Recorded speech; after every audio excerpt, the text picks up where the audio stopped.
Fala pessoal, tudo bom? Meu nome é Maria Lemos. Se você chegou aqui aleatoriamente, a gente está fazendo uma trilha de conteúdos com o Hub Salvador e com a Cubus Tecnologia.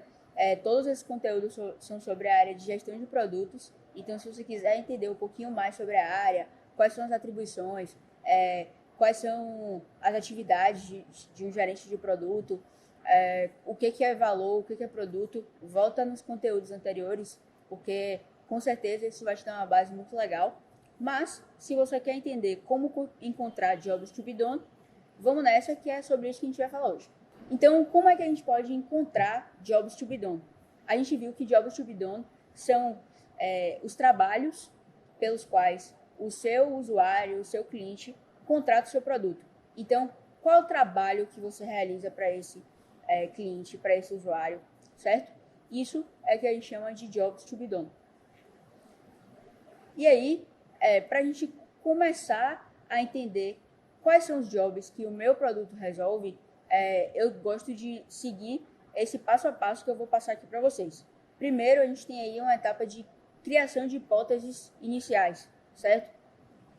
E essas hipóteses, elas podem ser criadas de duas formas: através de perguntas preliminares ou através de uma desk research, uma pesquisa de desktop, certo? Perguntas preliminares são boas para você quando você já tem algum contexto ali, certo? Então já tem algum contexto daquele universo ali que você está colocando o seu produto. Quais são essas perguntas preliminares? Ao usar esse produto ou ideia, o que você está tentando concluir ou fazer? Isso é um exercício legal para você fazer. Então, ao usar o Uber, o que você está tentando fazer? Certo? Está tentando se deslocar? Certo. Isso já te ajuda aí a construir um entendimento sobre esse produto ou essa ideia. Qual é o resultado final que você está procurando? O que você está procurando quando você usa aquele produto? Pô, quando eu compro um livro pelo Kindle, geralmente eu estou querendo aprender alguma coisa nova, por exemplo. Então esse é o meu objetivo enquanto usuário. Você utiliza outras soluções para atender a esse job. Então o que eu posso usar de solução para atender a esse job que o produto está me oferecendo? Por que é importante a gente pensar isso? Voltando para aquela lógica, porque um problema, um job, ele pode ser resolvido de várias formas diferentes. Então, se eu quero aprender mais, eu posso comprar um livro pelo Kindle, eu posso assistir um vídeo, eu posso ouvir um podcast, eu posso comprar um livro físico, certo? Então, é importante que a gente tente entender quais são nossos concorrentes e sair do âmbito ali de e-book, por exemplo. Então, eu vou sair e não vou considerar que meus concorrentes são só e-books. Não, um vídeo passa a ser o meu concorrente, uma aula passa a ser meu concorrente, uma aula presencial passa a ser meu concorrente. Então, é importante a gente tentar entender isso para ampliar a nossa visão mesmo, certo? Mas, pô, Maria, e se eu achar que eu sei muito pouco ou quase nada sobre esse contexto? Não tem problema. A gente faz uma desk research. E o que é uma desk research? É uma fonte de pesquisa secundária. O que isso quer dizer? Que quem vai gerar aqueles dados de pesquisa não sou eu, certo? É um outro pesquisador, é um instituto de pesquisa, é uma pesquisa que eu vou buscar na internet mesmo. Obviamente, a gente tem que olhar ali para fontes seguras, né? Então, como eu falei, não são dados gerados por uma pesquisa que eu mesma fiz. Então, é uma fonte de pesquisa secundária, porque é gerada por outras pessoas. Ocorre com base em outras fontes de pesquisa da internet, certo? Então, é o que eu acabei de falar. Mas, pelo amor de Deus, fontes de pesquisa que são seguras. Então, se atente a isso. Otimiza tempo e dinheiro no processo de pesquisa. Poxa, já existem muitos institutos de pesquisa que fazem uma pesquisa bem aprofundada e etc. Então, você consegue pegar dados legais ali, que já podem acelerar o seu processo de pesquisa. Então, ora, é muito melhor que eu pegue uma pesquisa do IBGE que fala sobre o comportamento do usuário em relação a produtos digitais no Brasil do que eu mesma faça. Imagine quanto de dinheiro eu vou gastar fazendo isso. É muito melhor que eu pegue uma pesquisa pronta. Então, a Desk Research, ela economiza tempo e dinheiro no seu processo de pesquisa. ajuda a refinar uma pesquisa de profundidade. Então, é muito isso que a gente está falando. Para a gente fazer para a gente passar por uma etapa, né, que a gente vai descobrir jobs, a gente consegue imergir um pouquinho nesse contexto, em que a gente vai se aprofundar, óbvio, através de uma entrevista, por exemplo, mas que a gente vai se aprofundar, a gente consegue imergir nesse contexto através de uma desk research, certo? E a dica de ouro: saiba quando parar e tenha foco no que você quer descobrir. Porque a gente vive num contexto em que a gente tem milhares de informações. Então, tenha muito foco e saiba o que é que você quer descobrir. Porque você pode cair na armadilha, assim, de estar sempre querendo descobrir pegadas novas e você sempre vai achar, certo? Geralmente você vai achar dados para complementar sua pesquisa, mas tenha muito foco e saiba quando parar. Aí um exemplo de uma desk research que eu fiz, eu estava tentando entender um pouco mais sobre o estudo de engenharia mecânica. Nesse contexto, eu estava tentando entender porque eu estava pesquisando sobre essa segmentação para a gente lançar um produto específico para ela, lá quando eu trabalhava na 2B Educação. E aí eu busquei dados gerais mesmo. Então, qual a média de idade, como que é esse curso, qual a taxa de desistência, qual a média da mensalidade da faculdade. Consegui alguns dados legais que já me deram um contexto interessante. E aí uma dica que eu usei, por exemplo, nessa Desk Research. Eu fui no Google Acadêmico e procurei teses de mestrado, enfim, pesquisas mesmo, que falavam um pouco sobre o comportamento desse perfil específico. E eu tive a sorte de achar aí, por exemplo, motivos de desistência do curso. Então, preparação técnica do ensino médio, métodos traumatizantes no ensino de cálculo, tudo isso são motivos que essa pesquisa apontou. Quer dizer que eu vou confiar 100% nessa pesquisa? Não, a ideia é que depois eu ainda aprofundasse um pouco mais no meu entendimento, buscando os estudantes de engenharia mecânica para fazer uma entrevista, por exemplo, e poder validar essas hipóteses que eu levantei agora a partir dessa Desk Research, certo? E aí, um segundo passo. Então, a gente tem ali as nossas hipóteses iniciais e a gente parte para o Value Proposition Canvas. O que é isso? É um canvas que eu gosto de dividir ele em Solution Space e Problem Space. Então, se você não entendeu aqui o que é Solution Space e Problem Space, volta lá na aula que eu falo um pouco sobre o ciclo de desenvolvimento de produto, certo? Basicamente, esse canvas vai ajudar a gente a montar ali a nossa proposta de valor. E ele é dividido em duas partes, né? Como eu falei, o espaço do problema e o espaço da solução. No espaço do problema, a gente vai entender quais são os jobs do nosso cliente, do nosso usuário, quais são os ganhos para eles, quais são as dores deles. E no espaço da solução, como vocês podem ver, a gente vai entender o que é que pode, usando a minha solução, amplificar os ganhos desse cliente. Quais são os nossos analgésicos, né? O que é que vai sanar a dor desses clientes. E, no final das contas, o que é o meu produto, o que é o meu serviço que eu vou gerar lá no final. Beleza? Então, como a gente está agora no Problem Space, é natural que a gente foque aqui dentro do Value Proposition Canvas só nessa etapa de Problem Space. Então, a gente vai focar só em Jobs, Gains e Pains, certo? Importante. Para a gente preencher isso, a gente vai preencher com base ou no que a gente já sabe ou no que a gente viu de outras pesquisas, mas é legal que a gente trate esse preenchimento como hipóteses a serem validadas utilizando algum método, certo? Por quê? Porque é muito importante que você chegue até o seu usuário para conversar, porque você descobre muitas coisas, você consegue mudar muito a sua perspectiva, você consegue entender de fato qual é o job que você está realizando, certo? E aí, o método que eu escolhi trazer para vocês foi de entrevista. Então, para chegar ao nosso usuário, a gente vai fazer uma entrevista. E aí, tem vários tipos de entrevista. Eu estou trazendo aqui uma das formas, que é o Problem Interview. E vou falar um pouquinho mais sobre isso agora. Disclaimer importante sobre entrevistas. É um método qualitativo e atitudinal. O que isso quer dizer? É um método que não visa falar quantidade. A maioria das pessoas, 50% das pessoas, não. O foco não é esse, o foco é você entender opiniões, e é interessante até que tenha opiniões diversas para você chegar em pontos de vista a partir dessas opiniões, certo? Então é qualitativo, porque a gente não está falando de números, a gente não está falando de quantidade. E atitudinal. A gente fala que é atitudinal porque é o usuário narrando pra gente as atitudes dele. Não a gente vendo ele usar um produto e vendo o comportamento dele ao usar esse produto, certo? Então é um método qualitativo e não quantitativo, e atitudinal e não comportamental, beleza? Bom, e aí tem alguns tipos de entrevista, como eu falei. Tem entrevistas que são estruturadas, que elas vão seguir um roteiro fixo ali, certo? Tem entrevistas que são semi-estruturadas, que tem algumas perguntas norte e que vão ali, vai ser um pouco mais maleável, você pode sair um pouco do roteiro. E tem entrevista não estruturada, que é sem roteiro algum. E aí eu trago uma fala de um livro que é muito bom se você quer entender de entrevista. O nome é O Teste da Mãe.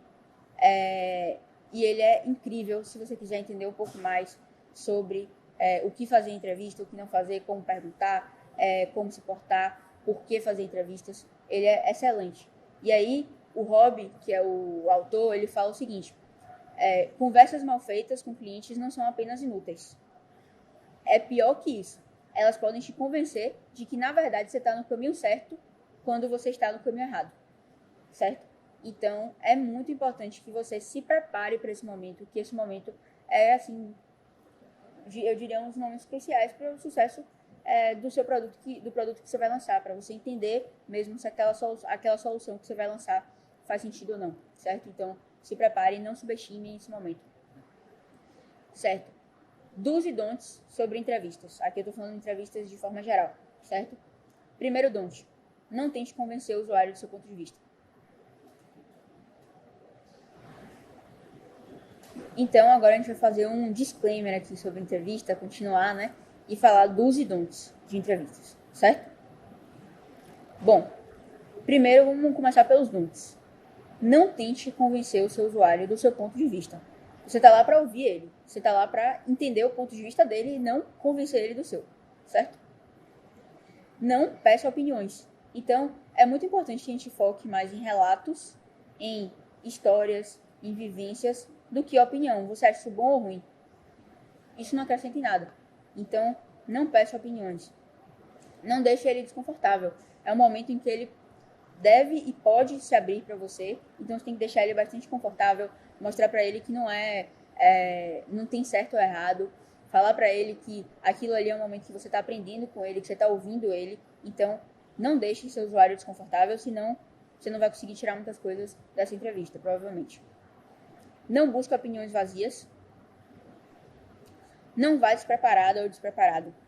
É o que eu falei. Não subestime o momento de entrevista. Então, se prepare. Se você vai fazer uma entrevista estruturada, semi-estruturada, prepare um roteiro mínimo, certo? Leve esse roteiro anotado em algum lugar, as perguntas principais. Tente entender quais são as perguntas que você tem que... O que você tem que extrair dessa entrevista, certo? Quais são as perguntas principais que você quer tirar, as respostas principais que você quer tirar através das perguntas que você está fazendo. Então, tenha em mente quais são, assim, seu top 3 outputs dessa entrevista. Não rebata o que o seu usuário fala, certo? Mais uma vez, você está lá para ouvir a opinião dele, para ouvir a opinião não, mas para ouvir a vivência dele, para ouvir o ponto de vista dele. Então, não rebata o que ele vai falar. Não foque em elogios, então não deixe o seu usuário ficar elogiando o seu produto, no caso, ficar te elogiando, porque o foco não é esse, certo? Do's, o que você tem que fazer? Foque em experiências e vivências do seu usuário. Se perguntarem para mim, Maria, você faz academia? Bom, agora a gente está em um período de pandemia, eu não faço. Mas se perguntassem um tempo atrás, você faz academia? Eu falaria, faço exercício assim, em média 3 vezes na semana. É muito diferente de você perguntar, Maria, semana passada, você fez exercício quantas vezes? Aí eu falar, nenhuma. É muito diferente quando você foca numa vivência, porque o seu usuário, ele vai remeter a uma experiência que ele viveu mesmo. E aí você consegue ter uma noção melhor do comportamento dele real. Lembra que eu falei sobre pesquisa que a entrevista é um método atitudinal, então é o que ele fala que faz. E não necessariamente o que o usuário fala que faz, é o que ele faz de fato. Então, tente extrair comportamentos, tente extrair rotinas, tente extrair experiências, vivências desse usuário, certo? Aprofunde muito em porquês e praquês. Isso vai trazer para você alguns jobs to be done mais amplos, assim. Então, entrevista e métodos qualitativos são muito bons para a gente extrair porquês, para a gente aprofundar mais nos pontos, certo? E foque em como também, como você realiza tal tarefa, como você se exercita diariamente. Então, isso vai dar jobs mais estritos, mais operacionais para a gente, certo? Se prepare para o momento. Então, mais uma vez, já estou batendo nessa tecla aí, mas não subestime o momento de entrevista. Tenha empatia com aquela pessoa que você está entrevistando, certo? É o momento de você empatizar, de você deixar ela bastante confortável. Se atente às emoções dela. Se em algum momento ela entrar em algum aspecto mais emocional, é ótimo para você isso. Então, não corte. Muito pelo contrário, dê espaço para que ela exprima melhor as emoções dela, para que ela expresse melhor essas emoções dela. E lembre-se, você está lá para aprender com o usuário. Você não está lá para ensinar ninguém, você não está lá para fazer um pitch para o usuário. Você está lá para aprender com ele. Como a gente está falando de um método em que uma pessoa vai estar conduzindo e a outra vai estar anotando, a gente vai precisar condensar, a gente vai precisar colher essas informações. É bastante interessante que uma pessoa esteja conduzindo, certo? O momento, que esteja ali conversando e a outra pessoa esteja fazendo as notas, anotando, transcrevendo as falas e tudo mais, porque essas falas são bem valiosas pra gente. E aí, se possível, faça em dupla. Se não for possível fazer em dupla, peça autorização para gravar o momento, porque acaba sendo bem importante mesmo para você. Você não vai conseguir captar tudo. Uma hora de conversa tem muita coisa, tem muita informação. E como eu falei, quando você às vezes traz frases, tem frases que são muito marcantes na entrevista. Então, é até legal quando você for apresentar os resultados dessa entrevista, você trazer aspas para falar que de fato uma pessoa falou isso para mim. Olha só que interessante. Então, é bem importante, se você puder, faça em dupla, se não, peça para gravar. E como a gente está no momento de problemas, a gente está aqui na aula de Problem Space, por favor, foque nos problemas, por enquanto. O objetivo é que a gente entenda melhor os problemas que esse usuário vive, certo? O que a gente vai resolver dele. E aí a gente entra no método que eu escolhi, que é o método Problem Interview. Então, a entrevista é bem focada aí nos problemas. E ela tem dois principais objetivos. Um objetivo de produto, que é entender o que a gente está resolvendo, quais são os jobs que a gente está resolvendo. Então, e como os nossos usuários priorizam esses jobs. Esse é um momento bastante importante dessa entrevista. E quem compete com você? Como é que os usuários resolvem esse problema que ele tem hoje em dia? Outro momento bastante importante. Esse método de entrevista, ele é de um livro chamado Running Lean. Então, é um livro bastante legal e ele traz também um passo a passo de como executar esse método. Eu vou trazer aqui rapidamente para vocês, mas basicamente esse é o script lá da nossa Problem Interview. Ele detalha bastante no livro, ele traz um case no livro também. Então, se você puder comprar, acessar e etc., acesse, porque é bastante interessante. Basicamente, a Problem Interview vai começar com um momento de apresentações, né? Então, é um momento em que a gente vai estar explicando como vai funcionar, como vai se dar aquela dinâmica, quanto tempo vai durar, explicando que a gente está fazendo aquilo ali para entender um pouco mais sobre o contexto daquele usuário dentro daquele mercado e etc. A gente está lançando aqui, por exemplo, produtos para o setor de food service, então é legal que você dê esse contexto para o usuário, certo? E é um momento já que você pode antecipar para ele, tentar deixar ele bastante confortável. É um momento em que você vai falar para ele, pô, aqui não tem certo e errado, aqui tem o que você viveu, aqui tem o que a gente tem para aprender com você. Então, já pode deixar aí ele confortável nesse momento, beleza? Depois a gente passa para coletar alguns dados demográficos, então nome, talvez idade, Esses dados eles vão variar bastante de acordo com o que você quer descobrir, qual é o propósito daquela entrevista. Então, dando um exemplo de uma entrevista que eu fiz, era uma entrevista que era muito relevante que eu entendesse o tamanho da empresa que aquela pessoa trabalhava. Então, eu coletei esse dado, coloquei dentro dessa etapa inicial aí. E aí você conta um pouco a história, conta uma história setando um problema, um contexto daquele problema. Então, você pode, vamos trazer aqui para um exemplo do Uber. Você vai falar que, eu não tenho carro, eu sempre preciso me deslocar de um ponto para o outro. Quando eu ligo para uma companhia de táxi, demoram de me atender, eu nunca sei quando o táxi está vindo e etc. Então, você está contando ali os problemas que você vivenciou, o contexto daquele problema. Depois, você vai fazer uma dinâmica com o seu usuário para ranquear esses problemas. Então, você entender qual é o top 3 de problemas mais relevantes que ele vive. E aí é legal que você já tenha esses problemas ranqueados, né, anotados lá, alguns problemas que você identificou durante esse contexto, e você peça para ele, de fato, ranquear. Tem esses problemas aqui. Você consegue enxergar mais algum? Tem algum que é mais gritante para você? Quais são os problemas que você é mais... que são maiores para você, que doem mais para você? E nesse momento é legal que você já entenda o porquê. Por que esses problemas são maiores para você? Me explica. E aí, anota, pelo amor de Deus, porque é um momento muito importante para esse usuário, certo? E aí a gente passa para um momento que a gente vai explorar a visão geral do usuário. Particularmente, é um momento em que, no livro, o autor indica para ser sem roteiro, mas eu gosto de levar algum roteiro semi-estruturado ali para eu conseguir guiar aquela conversa. Mas óbvio que, sendo semi-estruturado, a gente tem algumas perguntas norteadoras e a gente consegue sair e seguir o contexto ali que o nosso usuário espera, certo? E, por fim, a gente vai agradecer, a gente vai pedir uma permissão, pedir indicações de outras pessoas para conversar, pedir indicação de outras pessoas que possam atingir o perfil que a gente desenhou para essa entrevista.